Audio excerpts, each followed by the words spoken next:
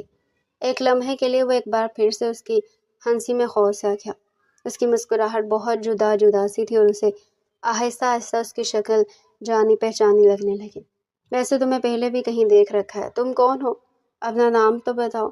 وہ ایک جھٹکے سے کھڑی ہوئی، چند قدم اس کے آگے آئی جہاں تک کہ ان دونوں کے درمیان بہت کم فاصلہ رہ گیا۔ اس کی اس جرأت پر حیران تھا، آنکھیں ابلنے کے قریب تھی۔ اتنی بولڈ ملازمہ بی جان کب سے رکھنے لگی؟ اس نے دل ہی دل میں سوچا۔ اگلے لمحے اس نے اپنا ہاتھ آگے کیا۔ میرا نام ظفر شاہ مراد خان ہے۔ آپ کا نام تو میں جانتی ہوں۔ آپ کا نام حیدر علی ہے نا؟ اور اگلے لمحے اسے ایسا لگا جیسے اس کے کمرے کی چھت اپنے پورے وزن کے ساتھ اس کے اوپر آ گری ہے۔ اس کے جملے کی باز گوشت کو سنتا رہا۔ کیا کیا کہا تم نے؟ ظفر شاہ نے اپنا ہاتھ پہلو میں گرایا۔ میں نے وہی کہا جو آپ نے سنا ہے۔ میں وہی ہوں جسے 5 سال پہلے آپ نے اپنے پیروں تلے روند کر اپنی انا کا بدلہ لیا تھا۔ آپ نے اس محبت کا بدلہ لیا جو پنپنے سے پہلے ہی مرجھا گئی۔ اس کے بالکل قریب آ کر کھڑی ہو گئی۔ اس کے لہجے کی مٹھاس ایک دم سے کڑواہٹ میں بدل گئی۔ میں آپ سے اس کا حساب لینا چاہتی ہوں۔ اور پھر آپ نے ایسا کیوں کیا؟ اب اس کا گریبان تھام کر جھنجھوڑ کر اس سے پوچھ رہی تھی۔ مجھے حساب دیجیے، اس وقت میں کمزور سی ناتواں تھی، لیکن اب میں پوری طاقت کے ساتھ آپ سے یہ پوچھتی ہوں کہ آپ کو میرے ساتھ بدسلوکی کرنے کا حق کس نے دیا تھا؟ شوہر ہونے کا مطلب یہ نہیں ہو جاتا کہ جیسے چاہے اپنی بیوی کو استعمال کیا جائے؟ کیا آپ نے ایک لمحے کے لیے بھی سوچا کہ جس لمحے آپ مجھے چھوڑ کر جا رہے ہیں، اگر میری روح میرے جسم سے نکل جاتی تو آپ اپنے رب کو کیا جواب دیتے؟ حیدر علی کی حالت ایسی ہو رہی تھی جیسے کسی نے اسے تپتے ہوئے صحرا میں چھوڑ دیا ہے اور وہ راستہ بھٹک کر اپنی زندگی کی آخری امید بھی کھو چکا ہے۔ ظفر شاہ، یہ تم ہو؟ اس کی آواز اس کے حلق میں پھنس چکی تھی۔ جی ہاں، یہ میں ہی ہوں، جسے آپ نے 5 سال پہلے کمرے میں تشدد کا نشانہ بنا کر مرنے کے لیے چھوڑ دیا تھا۔ لیکن میں کتنی ڈیٹھ ہوں نا، ابھی تک یہی موجود ہوں، زندہ سلامت، اور اب آپ سے حساب لینا چاہتی ہوں۔ اس کا گریبان پکڑے اپنے ہاتھوں میں جکڑے ہوئے تھی۔ اس دن میں نشے میں تھا، مجھے کچھ ہوش نہ رہا، وہ اعتراف کرنے لگا۔ تو اس میں میری کیا غلطی تھی؟ اگر آپ نشے میں تھے تو اس کا یہ مطلب ہے کہ آپ کو حق حاصل ہو جاتا ہے؟ آپ اپنے سے کمزور سے جس طرح چاہے سلوک کریں۔ اس کی آنکھوں میں آنسو بھرنے لگے۔ اس نے ایک دم سے اس کے گریبان چھوڑ دیا۔ وہ روتے ہوئے کمرے سے نکل گئی۔ وہ پلنگ پر ڈھیر سا گیا۔ یہ کیسے ہو سکتا ہے بھلا؟ پھر تھوڑی ہی دیر بعد وہ صدمے سے باہر نکلا تو بی جان کے پاس ہے۔ آپ نے اسے ابھی تک اس کے ماں باپ کے پاس نہیں بھیجا؟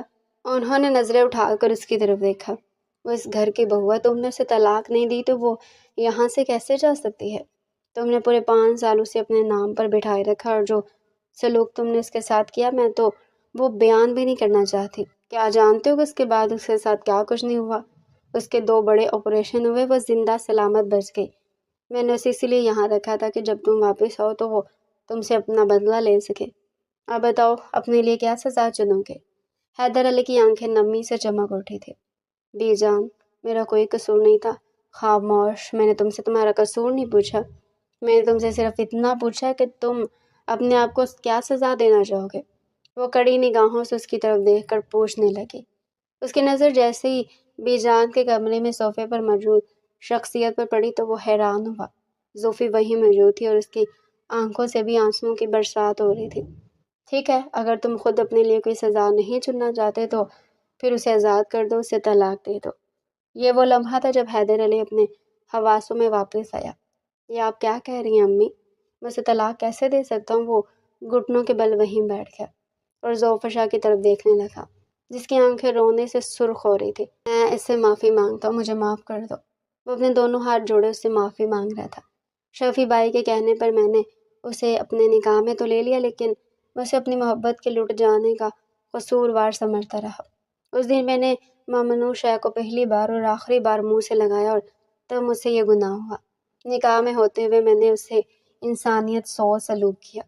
وہ ذرا دیر کو چپ ہوا، لیکن میرا خدا گواہ ہے کہ ان 5 سالوں میں ایک لمحے کے لیے بھی میں سکون سے نہ جی پایا۔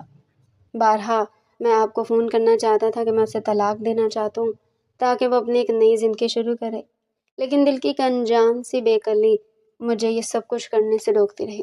مجھے نہیں پتا تھا کہ وہ کون سا جذبہ تھا جب میں نے خود سے یہ فیصلہ کیا کہ میں کبھی بھی ظفر شاہ کو طلاق نہیں دوں گا، بلکہ ظفر شاہ جو اس بات کو غور سے سن رہی تھی چند قدم آگے آئی اور فوراً سے اس کی بات کاٹ کر پوچھا، بلکہ کیا میری زندگی میں کوئی اور زہر گھولیں گے؟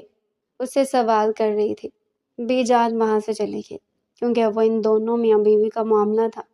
میرا بھائی بے گناہ ثابت ہو چکا ہے، تو پھر آپ کی کیا سزا ہونی چاہیے کہ آپ نے میرے بھائی پر جھوٹا الزام لگانے کے بعد اس کی بہن کے ساتھ جو انسانیت سلوک کیا، یا اس کی اس عدالت میں کوئی سزا ہے؟ دنیا کی عدالت میں کوئی اس کی سنوائی ہے؟ وہ رو رہی تھی، وہ چیخ چیخ کر کہہ رہی تھی، حیدر علی کی آنکھوں سے بھی آنسو بہنے لگے۔ ایک لمحے کے لیے ظفر شاہ نے اس کی طرف دیکھا۔ کیا مرد بھی روتا ہے؟ وہ خود سے پوچھنے لگے، جب حیدر علی نے آگے بڑھ کر ایک دم سے اسے اپنی باہوں کے حصار میں لے لیا۔ یہی وہ جذبہ تھا جس کی وجہ سے میں نے تمہیں طلاق نہیں دی۔ میں بے حد شرمندہ ہوں۔ اس رات میں اپنے ہوش میں نہیں تھا، لیکن میں تمہیں اپنانا چاہتا تھا۔ 5 سال میں نے اس فیصلے میں گزار دیے۔ تب اللہ نے میری مدد کی اور مجھے خالہ نے سمجھایا کہ نکاح میں اتنی طاقت ہوتی ہے کہ اسے اتنی آسانی سے نہیں توڑا جاتا، اور اگر توڑا جاتا ہے تو انسان کی روح 2 ٹکڑوں میں تقسیم ہو جاتی ہے۔ میں اپنی روح کو اس تکلیف سے بچانا چاہتا تھا، اور 5 سال بعد اگر میں واپس آیا ہوں تو اس کی وجہ یہی ہے کہ میں نے فیصلہ کر لیا تھا کہ میں ظفر شاہ کو زمین کی تہہ سے ڈھونڈ کر بھی اس سے معافی مانگ لوں گا، اور اسے اس حقیقت سے روشناس کروں گا کہ وہ میرے دل سے اس رات کے بعد ایک لمحے کے لیے بھی نہیں نکلی، اور نہ میں نے اسے نکالنا چاہا ہے۔ یہ انکشاف سنتے ہی اس نے سر اٹھا کر اس کی طرف دیکھا۔ اس کی آنکھیں اس کی باتوں کی گواہی دے رہی تھی، اور وہ سچ کہہ رہا تھا۔ تو مجھے معاف کر دو گی نا؟ میں وعدہ کرتا ہوں کہ تمہاری زندگی کو خوشیوں سے بھر دوں گا، اور جو کچھ ناانصافی مجھ سے تمہارے ساتھ ہوئی ہے وہ سب کچھ ٹھیک کر دوں گا۔ اسے یقین دلا رہا تھا، اس کے سینے سے لگی اس کی باتوں کی سچائی پر ایمان لے آنے لگی۔ میں اپنے لیے یہی سزا سننا چاہتا ہوں کہ تم ہمیشہ میرے ساتھ رہو، مجھے اپنے گناہ کا احساس ہوتا رہے، اور اس گناہ کے احساس کے ساتھ میں تم سے اچھا سلوک اپنے مرتے دم تک کروں۔ اگلے ہی لمحے ظفر شاہ نے اس کے ہونٹوں پر ہاتھ رکھ دیا۔ ایسا نہ کہیں پلیز، میں نے ہر لمحہ آپ کے واپس آنے کی دعا کی ہے۔ بدلے کی آگ بھی تھی، اور یہ احساس بھی کہ اب آپ میرے مجازی خدا ہیں، اور مجھے اپنی زندگی کا ہر لمحہ سب کے ساتھ گزارنا چاہیے۔ یہ احساس اس وقت شدت اختیار کر گیا جب میرا بھائی بے گناہ ثابت ہوا اور شفیع بھائی نے مجھ سے باقاعدہ طور پر معافی مانگی۔ تب مجھے آپ کی ضرورت بے حد محسوس ہوئی کہ جس کی وجہ سے میں اس گھر میں لائی گئی ہوں وہی مجھ سے کوسوں دور ہے۔ میں یہ غلط فہمی بہت پہلے دور کر دینا چاہتی تھی۔ وہ خوبصورت سی نوجوان سی دوشیزہ جو ظفر شاہ تھی اسے اعتراف کر رہی تھی۔ اب تو تم مجھ سے دور نہیں جاؤ گے نا؟ دور جانے کا نام لے لو گے نا؟ وہ اس سے پوچھ رہا تھا۔ نہیں، بالکل بھی نہیں۔ یہ سنتے ہی حیدر علی نے اپنی باہوں کا گھیرا اس کے گرد تنگ کر دیا۔ میں تمہیں نہیں کھونا چاہتا۔ سارینہ سے جو محبت تھی وہ کب کی دفن ہو چکی، لیکن تمہاری محبت اس قدر مختلف ہے کہ بڑھتی چلی جا رہی ہے، اور میں خود کو روک نہیں پایا، اسی لیے یہاں آ گیا۔ کیا تم میرے ساتھ دو گی نا؟ زندگی بھر؟ اسے ایک بار پھر سے اعتراف کروانا چاہتا تھا۔ زندگی بھر آپ کا ساتھ دینے کے لیے تیار ہوں۔ اس نے اس کا چہرہ اپنے ہاتھوں کے پیالے میں بھرا تو پہلی بار اپنی محبت کا ثبوت اس کے سر پر بوسہ دے کر کیا۔ وہ دونوں ایک دوسرے کو معاف کر چکے تھے۔ زندگی نے ان کی قسمت میں جو کچھ لکھا تھا وہ اس کو قبول کر کے آگے بڑھنے کے لیے تیار نظر آ رہے تھے۔ ایک دوسرے کے ساتھ زندگی بھر کا ساتھ دینے کے لیے وعدہ کرنے لگے۔ محبت ان کے ملن پر مسکرا رہی تھی۔ ظفر شاہ اور حیدر علی دونوں نے درد بھرے دن کاٹے، اور اب ان کے دامن میں خوشیاں ہی خوشیاں تھے۔ تو ڈیئر ریڈر، یہ تھا ہمارا آج کا انٹرسٹنگ ناول۔ اگر آپ ہمارے چینل پر ایسے ہی مزے کے انٹرسٹنگ ناول سننا چاہتے ہیں تو چینل کو سبسکرائب کریں، ویڈیو کو لائک کریں، اور ایک چھوٹا سا کمنٹ بھی لازمی دیجیے گا۔